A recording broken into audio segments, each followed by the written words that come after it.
Au sommaire de cette édition, la flotte du secteur VTC s'agrandit. Samedi 28 mai à Mbadon, dans la commune de Cocody, une trentaine de souscripteurs de véhicules neufs ont reçu les clés de leurs engins. L'opération est à l'actif du groupe LKM. Quelle stratégie pour ma paix et mon succès? Ce thème a fait l'objet d'un masterclass samedi dernier à Abidjan. Dans ce journal, vous le verrez, les meilleurs élèves en mathématiques de la région du Sud Comoé ont été récompensés le 28 mai au lycée d'excellence Alassane Ouattara de Grand Massam.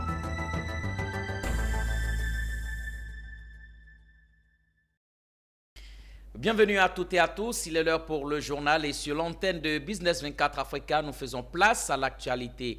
On démarre cette édition avec le secteur du transport urbain. La flotte du secteur VTC s'agrandit. Samedi 28 mai, à Mbadon, dans la commune de Cocody, une trentaine de souscripteurs de véhicules neufs ont reçu les clés de leurs engins. Une initiative conjointe du groupe LKM et du cabinet d'expertise Conseil qui voudrait ainsi ajouter leur grain de sel à la lutte contre le chômage. Les bienheureux ont reçu les clés de leurs engins sous les regards de nos reporters Issa Badini et Marius Siri. Commentaire Zinab Dosso. Je remercie le Seigneur parce que c'est Dieu qui fait tout, voilà, et on pense que c'est un nouveau départ après une longue attente.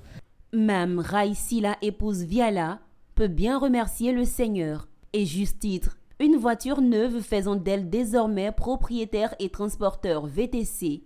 Comme Raïma Sila, ce sont une trentaine de souscripteurs qui reçoivent les clés de leur voiture. Je voudrais juste rappeler que certains parmi nous ont acquis des véhicules pour faire le transport, d'autres également des véhicules personnels. Je voudrais vous assurer, monsieur le DG, monsieur l'administrateur, que nous ferons en sorte que ce partenariat que nous voulons gagnant-gagnant soit un partenariat assez durable.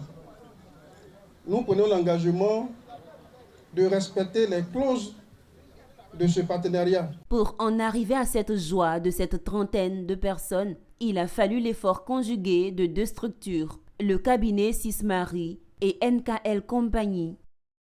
Les gens n'y croyaient pas, et les gens étaient beaucoup sceptiques, de se demander si ce n'est pas une arnaque et tout. Nous les disons à NKL Compagnie à travers déjà cette remise que NKL c'est une réalité. Venez chez NKL, nous faisons notre travail de façon professionnelle. Nous sommes dit, il y a beaucoup qui ont essayé par exemple l'acquisition de véhicules mais qui ont échoué. Et comme nous sommes, on va dire, entre griffes des baroudeurs, on va essayer et on va réussir pour montrer qu'en Afrique, deux Africains peuvent se donner la main et puis aller très loin. Une trentaine de voitures qui ne sont cependant que la première d'une aventure qui voudrait à terme livrer 200 voitures chaque année.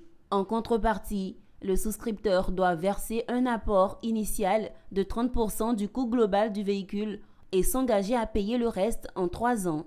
Les deux entreprises, par cette démarche, veulent promouvoir l'entrepreneuriat jeune, puisque ces voitures toutes vont servir de VTC pour la plupart. Il faut rappeler que NKL International Company, outre le projet mobilier, s'investit également dans le BTP, avec des modalités similaires, la livraison et le e-commerce. Je vous l'annonçais en titre, dans le but de motiver les entrepreneurs et les acteurs de la société civile à parvenir à une meilleure stratégie pour la paix et le succès, l'animatrice télé, coach et motivatrice Christelle Melej a animé un masterclass le week-end dernier à Abidjan autour du thème « Quelle stratégie pour ma paix et mon succès ?» Un facteur déterminant pour la stabilité émotionnelle, pour la vie de l'individu, sa santé cardiaque, pour permettre à chacun de prendre une bonne décision. Les détails, on les verra avec Pierre Tebeu et Richard Akeke.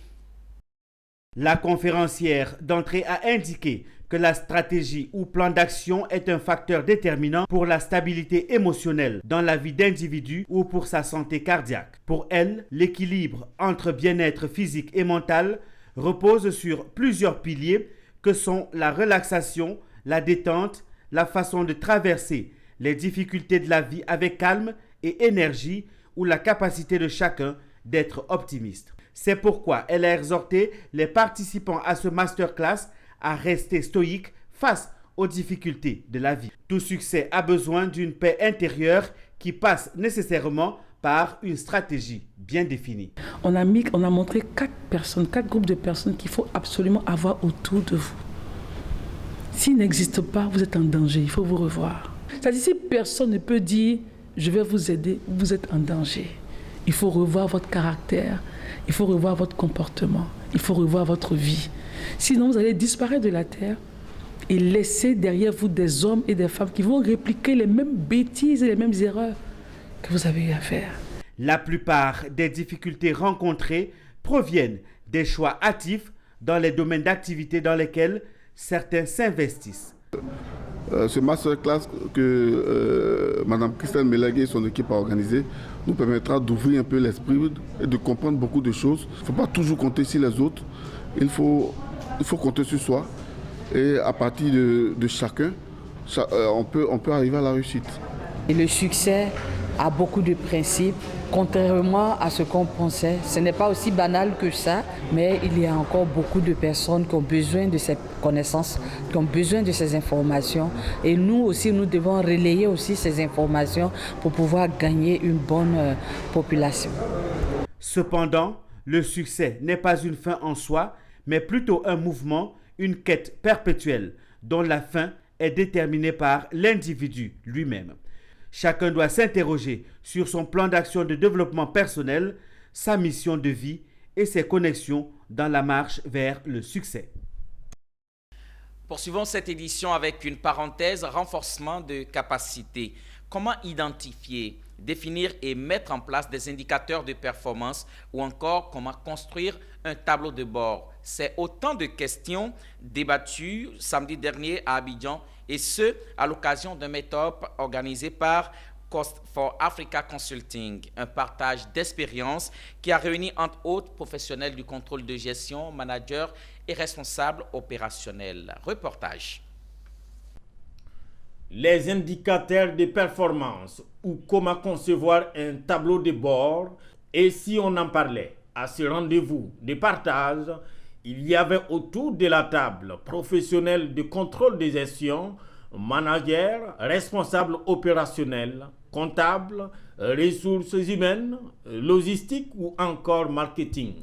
Il était donc question pour les indicateurs de performance de les identifier, les définir ou les mettre en place en vue de donner des outils techniques nouveaux aux professionnels pour la bonne marche de leurs entreprises respectives. À l'initiative de cette meet-up qui est à son tout premier rendez-vous, Cost for Africa Consulting. Quand on parle d'indicateur de performance, on fait allusion à ce que vous voyez dans une voiture. Vous voyez des indicateurs dans une voiture. Dans la voiture, vous voyez le tableau de bord. Et dans le tableau de bord, il y a des indicateurs.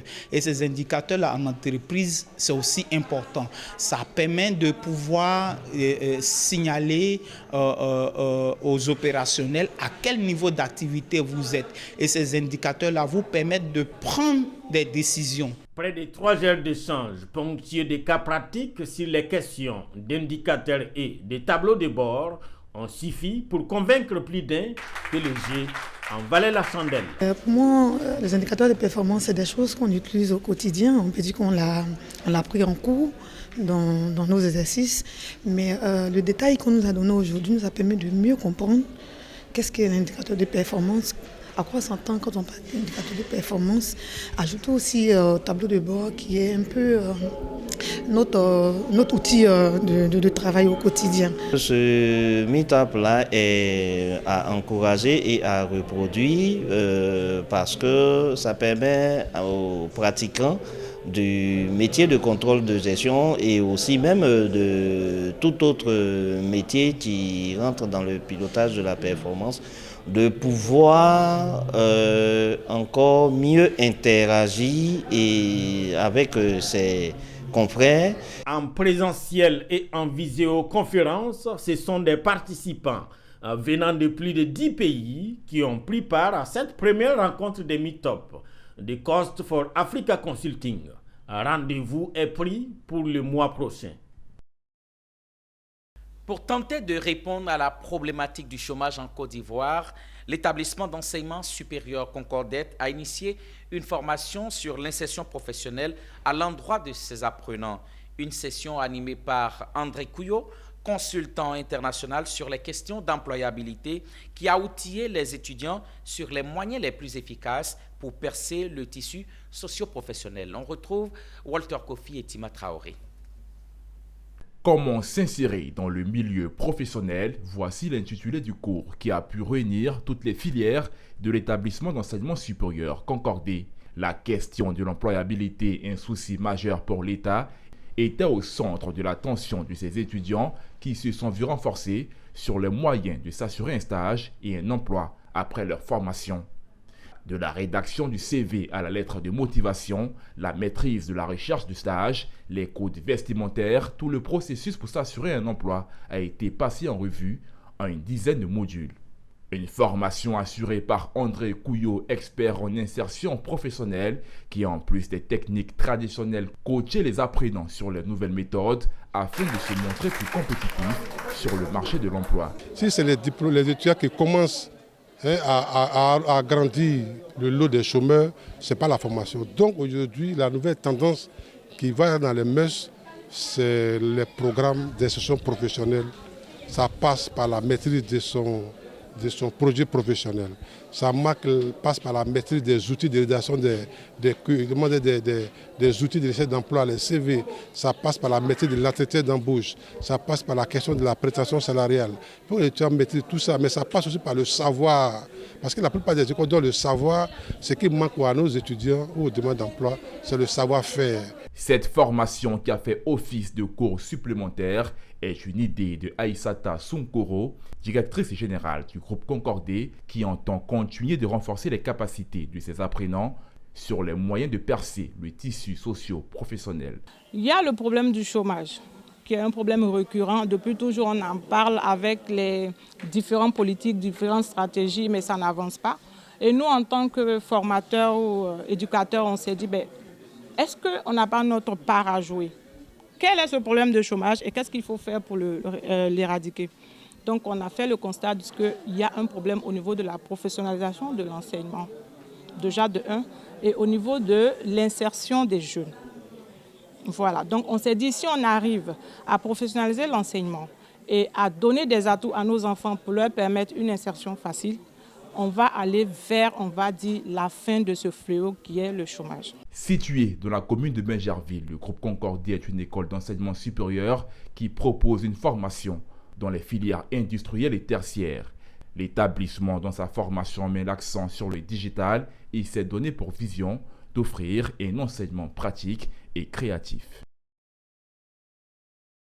Pour avoir offert un groupe scolaire de 3 écoles primaires et une cantine scolaire en 2021 aux populations du village Agman, le ministre Laurent Tchagba des Eaux et Forêts, par ailleurs député d'Atekoubé, s'est vu honorer une journée d'hommage organisée le week-end dernier par les enseignants du groupe scolaire en vue de témoigner leur reconnaissance au ministre des Eaux et Forêts qui depuis ne cesse de contribuer au développement du village Agman. Konena Norgo et Tima Traoré.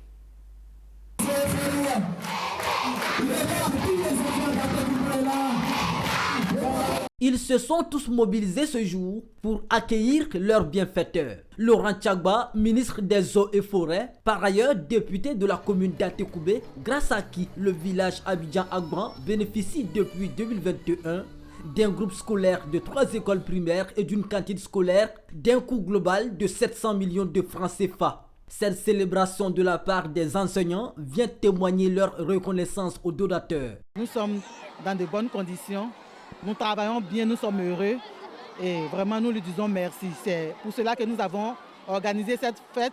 Nous remercions le ministre, nous disons beaucoup merci pour nos enfants. Nous, au moins, nos enfants qui étaient loin l'année passée, les années dernières, vraiment cette année, il nous a arrangé parce que l'école est proche de la maison. Les enfants viennent à l'école est bien propre, tout est là, il y a la cantine. En tout cas, c'est vraiment bon. Comme tout bon père, le député de la commune d'Atekoubé a exhorté les enseignants à faire du groupe scolaire Laurent Tchagba une référence dans le domaine de l'éducation. Pour les bénéficiaires, élèves et parents, c'est un ouf de soulagement. Je suis donc heureux de savoir que les élèves et les enseignants se sentent bien dans un groupe scolaire et décident de l'exprimer. Je voudrais vraiment leur dire merci pour cette marque de reconnaissance. Merci pour l'honneur que vous me faites aujourd'hui. Autre temps fort de la cérémonie, la remise de prix aux meilleurs élèves et la passation de flambeau entre les élèves du CP1 et ceux de la maternelle. Inauguré le 9 octobre 2021, le groupe scolaire Laurent Tchagba est bâti sur une superficie de 6145 m². Il est composé de 3 écoles primaires, d'une maternelle et d'une cantine au grand bonheur des habitants. Restons toujours dans le domaine de l'éducation où les meilleurs élèves en mathématiques de la région du Sud Comoé ont été récompensés le samedi 28 mai dernier au lycée d'excellence Alassane Ouattara de Grand Bassam. C'était à l'occasion de la 2e édition de la cérémonie de récompense des lauréats du concours régional d'excellence en milieu scolaire. Walter Kofi et Doumbia Ayouba. 25 élèves de la 6e à la terminale qui ont su faire montre de bonnes performances en matière scientifique, notamment les mathématiques, ont été récompensés. Une distinction faite par le Compédium des compétences des fils et filles du Sud Comoé qui chaque année met en avant ses cracks afin de promouvoir l'excellence en milieu scolaire et au sein de la jeunesse ivoirienne. En plus des diplômes et des médailles d'honneur, les élèves ont reçu des dons en numéraire et en nature, notamment des ordinateurs, des clés USB et des kits scolaires. Élève en classe de première D au lycée d'excellence Alassane Ouattara de Grand Bassam. Tout d'abord, je suis fière. Je suis fière d'abord en tant que femme. Ce n'est pas facile d'être dans le métier scientifique parce que nos coutumes, nos traditions ont tendance d'abord à mettre la femme à l'écart de l'école. Ensuite, quand elle va à l'école, même, on a tendance à la mettre loin des mathématiques, des métiers scientifiques. On se dit qu'elle est mieux à la littérature, de l'expression, alors qu'elle peut bien faire les mathématiques et briller. Je viens du lycée moderne de Beaunois, dans la région du Sud Comoé. Eh bien, pour atteindre ce concours, il a fallu que je sois l'un des meilleurs, l'un des majors de ma classe. Eh bien, Dieu a fait grâce. L'idée est venue du fait qu'aujourd'hui, on ne fait que faire la promotion de la médiocrité. Donc nous, des gens excellents depuis le lycée, aujourd'hui nous sommes là où nous sommes par nos résultats. On a voulu créer une saine émulation à la recherche, créer vraiment cet engouement à la recherche de l'excellence là avec nos jeunes frères pour être des champions de demain. Parce que c'est ce qu'aspire la Côte d'Ivoire pour pouvoir transformer nos matières premières. Salio Touré, président de la Société mathématique de Côte d'Ivoire, président de la cérémonie, a exprimé sa fierté de voir ces jeunes exceller en matière scientifique. Il a souligné le rôle majeur des mathématiques appelées la mère de toutes les matières dans le développement technologique et industriel d'une nation. Dans son intervention, le professeur a souhaité que la Côte d'Ivoire, à l'instar des puissances mondiales, fasse des mathématiques l'un des piliers de son développement. Je suis vraiment très fier des enfants qui ont obtenu de brillants résultats. Et je tiens également à saluer les encadreurs parce que si les enfants ont obtenu de si bons résultats, c'est parce qu'il y a eu des enseignants, des professeurs dans les établissements qui les ont encadrés. Donc je suis très content et très satisfait de la cérémonie à laquelle on vient de participer. D'ailleurs, les concours internationaux que nous préparons, les Olympiades panafricaines de mathématiques, les Olympiades internationales de mathématiques sont remportées le plus souvent par des jeunes Ivoiriens. Initié en 2021 par le Compédium des compétences des fils et filles du Sud Comoé, le concours régional d'excellence en milieu scolaire vient valoriser le travail des meilleurs élèves de la région ayant enregistré les meilleurs résultats en mathématiques. Cette deuxième édition a vu la participation de près de 95% sur les 57 collèges et lycées privés et publics de la région du Sud Comoé. Page culture dans ce journal. Le festival Les Goûters de mon enfance s'est récemment tenu au Palais de la Culture à Abidjan, à Trècheville. Cette 4e édition, qui avait pour thème l'autonomisation des femmes, visait à faire la promotion des mets traditionnels. Konina Norgo et Augustin Kra. Vendeuses de tratra, de galettes, de claclos ou encore d'un petit bolo. Elles ont tous répondu présentes Ce samedi à cette 4e édition du festival Les Goûters de mon enfance. Ce festival, initié par Tatiana Kone, présidente de l'ONG Kanyeme, vise à valoriser les mets et traditions africaines. Il s'agit des goûters de nos régions qui sont faits à base de culture agricole et ces goûters on ne les retrouve plus. Comme on ne les retrouve plus, les enfants et les plus jeunes ne les connaissent pas. Alors qu'il y a tellement une richesse, il y a tellement une diversité. Cette 4e édition du festival Les Goûters de mon enfance a été l'occasion de primer les participantes ayant suivi une formation sur l'hygiène. Pour la marraine Laure Donwayi, c'est un festival qu'il faut soutenir.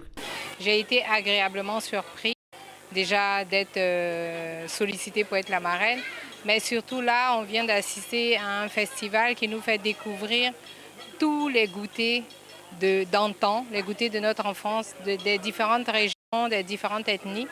Et on sait que notre pays regorge plus de 60 ethnies, donc c'est 60 mets différents qui ont été présentés par nos mamans, qui sont en général dans l'informel. Aujourd'hui, elles sont mises à l'honneur et je profite de ça pour leur souhaiter une belle fête des mères.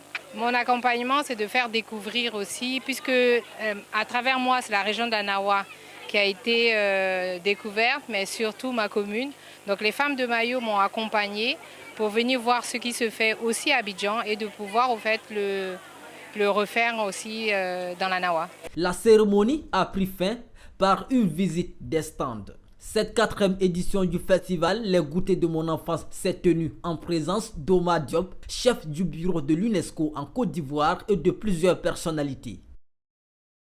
Rendons-nous à présent dans la sous-préfecture de Bio où le comité de gestion locale du parc national de Taï était en atelier. Il s'agissait pour les acteurs des aires protégées de faire le bilan de la préservation de ce patrimoine mondial, réserve de biosphère. La rencontre était à l'initiative de la direction de zone sud-ouest de l'Office ivoirien des parcs et réserves. Commentaire. Au cours de cette première session du comité de gestion locale, la direction de zone sud-ouest de l'OIPR a, après la revue de ses activités de gestion réalisées, présenté le bilan d'activité du premier trimestre 2022, celui de la mise en œuvre de la Convention de la gestion durable des ressources du lac de Bouyo au comité, l'adoption du compte-rendu de la 4e session tenue le 21 décembre 2021 et le suivi de la mise en œuvre des recommandations. Autre temps fort de cette première session, la visite des membres du comité de gestion locale sur les îles du lac de Bouyo. Après les différentes activités, le président du comité de gestion locale du parc national de Taï s'est dit satisfait du travail abattu et exhorte ses collaborateurs à redoubler d'efforts. La gestion du parc est très bonne. La preuve, le comité de gestion locale du parc de Taï a eu plusieurs prix.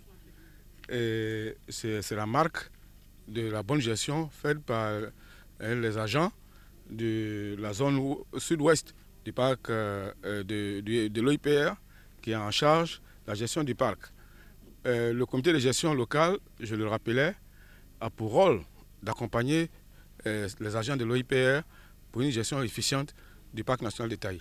Le directeur de l'administration et des ressources humaines de l'OIPR représentant le directeur général, le général Tondo Sama Adama, s'est réjoui malgré quelques difficultés rencontrées sur le terrain.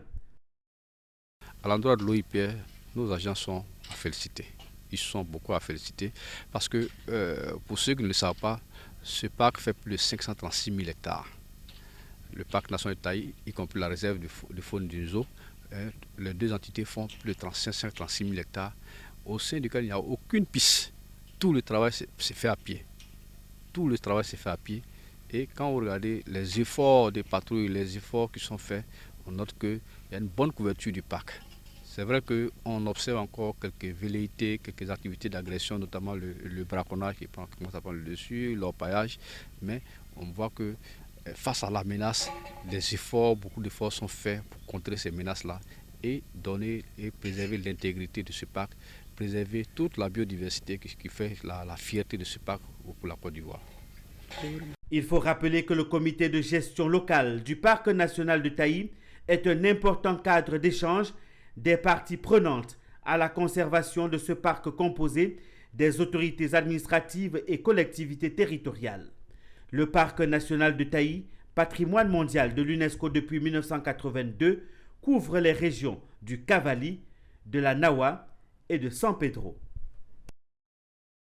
C'était un reportage d'Abel Kouaou commenté par Pierre Tebe. Rendons-nous à présent dans l'ouest de la Côte d'Ivoire et plus précisément à Douékoué, où les populations du village Tienhoula peuvent pousser un ouf de soulagement. Construite depuis une décennie en matériaux provisoires, l'EPP Tienhoula 2 va enfin bénéficier d'un bâtiment moderne. La pose de première pierre a eu lieu le 21 mai dernier.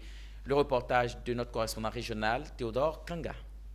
6 classes construites en paille avec une clôture à vous couper le souffle. Voici le visage de l'école primaire publique 2 du village de Tienhoula, situé sur l'as Douékoué-Guézabo dans la région du Guémon. Créée en 2014, à la demande des parents du village pour cause d'insécurité routière et d'éloignement de la première école, enseignants et apprenants travaillent dans des conditions difficiles. Les réalités sont telles que, quand il pleut, on ne peut même pas s'asseoir même, puisqu'il n'y a même pas de bureau. Je vous dis que c'est là-bas, sous l'arbre, on s'abritait. Nous avons lancé des cris pour qu'on nous vienne en aide. Aujourd'hui, on a été entendu par l'ONG Asaf Dafa.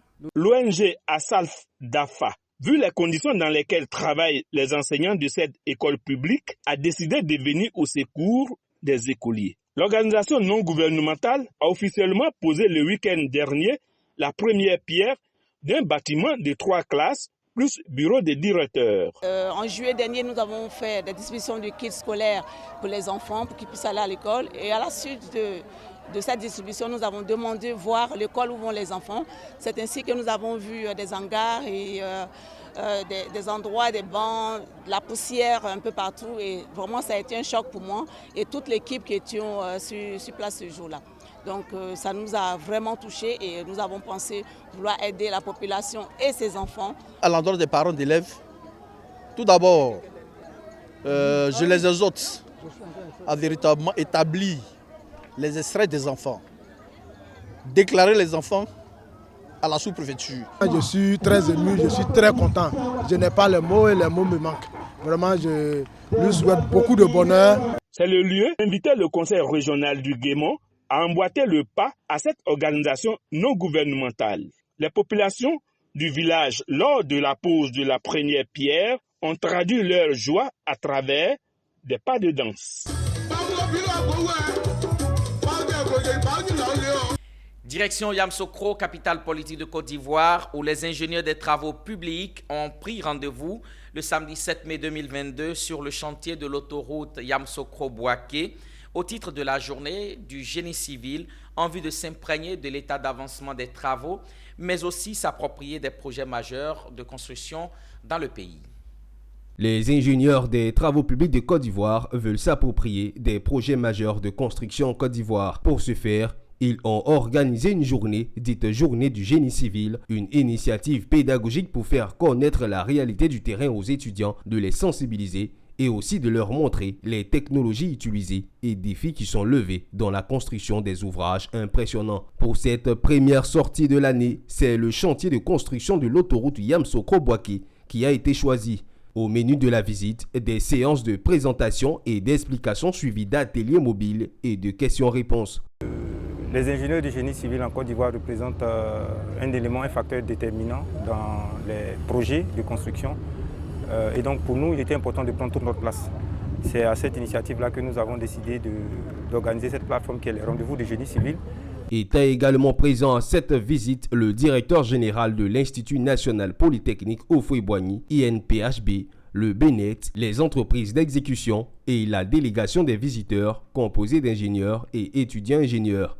Pour l'INPHB, c'est un événement très important, un voyage d'immersion très important parce que, ça, comme je l'ai dit, ça contribue justement à la formation. La supervision de cette visite a été assurée par la direction territoriale de la zone centre de l'Agéroute. Les COP15 se succèdent et paradoxalement, le climat n'a jamais atteint Autant des signes inquiétants en témoigne le rapport de l'Organisation des Nations Unies. Une semaine après la clôture de la COP15 en Côte d'Ivoire, où Alain Richard Donvaï était patron, la question sur la marge de manœuvre de l'Est, ministre des Eaux et Forêts, refait surface. La question a intéressé notre confrère Issa Badini qui livre son opinion dans la chronique de Business 24. Suivant.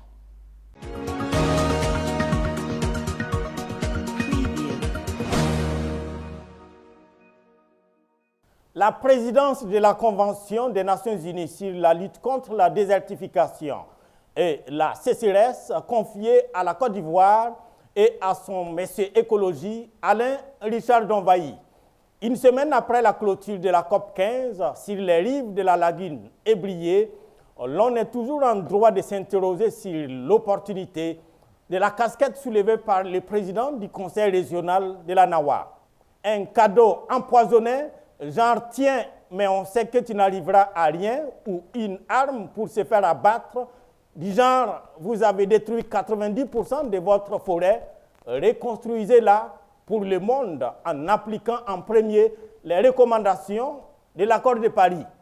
Choisissez l'un ou l'autre des deux cas et vous ne serez pas loin du compte. Pas besoin d'être pessimiste, il suffit d'être réaliste quant à la marge de manœuvre largement réduite de Richard Alain Donvaï pour ses 2 ans de mandat. Copenhague 2009, Lima 2014, Paris 2015, Marrakech 2016, Bonn 2017, Katowice 2018, Madrid 2019, Glasgow 2021, Abidjan 2022 ou encore Sharm el-Sheikh prévu pour novembre prochain. Comme on dit de l'aumône, qu'il fait un saint de plus, pas un pauvre de moins, les conférences climatiques qui se succèdent à tour de villes et de continents ne pèsent que le poids qu'elles s'attribuent, tant ces impacts sont pour le moins dérisoires, voire nuls. Selon les Nations Unies, les indicateurs du réchauffement climatique sont au rouge, qui précise dans son dernier rapport que 4 marqueurs clés, à savoir les concentrations des gaz à effet de serre, l'élévation du niveau de la mer, la température et l'acidification des océans, ont tous établi de nouveaux records. Un rapport qui a rougi le secrétaire général de l'ONU, Antonio Guterres, et qui a dit, et je cite, « Ce rapport est une litanie lamentable de l'échec de l'humanité à lutter contre le dérèglement climatique. » Rien que ça. À quel jeu nous jouent donc nos célèbres conférenciers qui continuent de voyager en guette privée et séjournant dans des palaces à des suites paradisiaques, tout en rêvant que l'exemple viendra de la case des moins polières. La Côte d'Ivoire aurait pu s'en tirer à bon compte, elle qui a tout à gagner comme tous les autres pays d'ailleurs, dans un monde climato-viable. Richard Donvaï, de façon personnelle, en dehors de son CV qui mentionnera désormais son passage à ce poste, tenait là également une occasion de faire montre de son expertise si les acteurs mondiaux jouaient franc jeu. L'idée de l'accord de Paris de 2015 sur le climat visant à limiter le réchauffement de la planète à plus 1,5 degrés Celsius par rapport à l'ère pré-industrielle paraît de plus en plus à nos yeux utopique, voire une farce, lorsqu'on sait que les superpolières vaquent librement à leurs occupations, laissant les petits amuser la galerie, quitte à dilapider les maigres deniers publics dans des va-et-vient.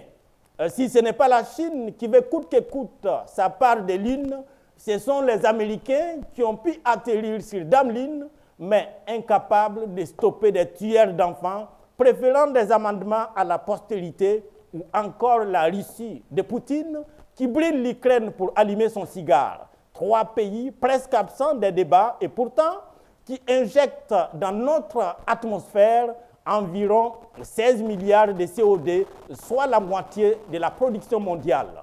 Ce n'est donc pas demain, la veille. Alain Richard Donvaï, Patrick Hachi et Robert Begré-Mambé peuvent faire du vélo comme l'on a pu voir lors de la COP15. Ils peuvent même marcher, mais tant que la norme, ce sera des Range Rover, des V8 ou des Ferrari produits par ces concerts, ou encore le tout béton et la prééminence des énergies fossiles, le monde partira de plus en plus, et c'est sûr et certain, en couille, comme dit l'autre. À bientôt. C'est avec cette chronique signée Issa Badini que prend fin ce journal. J'ai été très heureux de vous le présenter. On se retrouve dans les prochaines éditions. Bon début de semaine à tout le monde.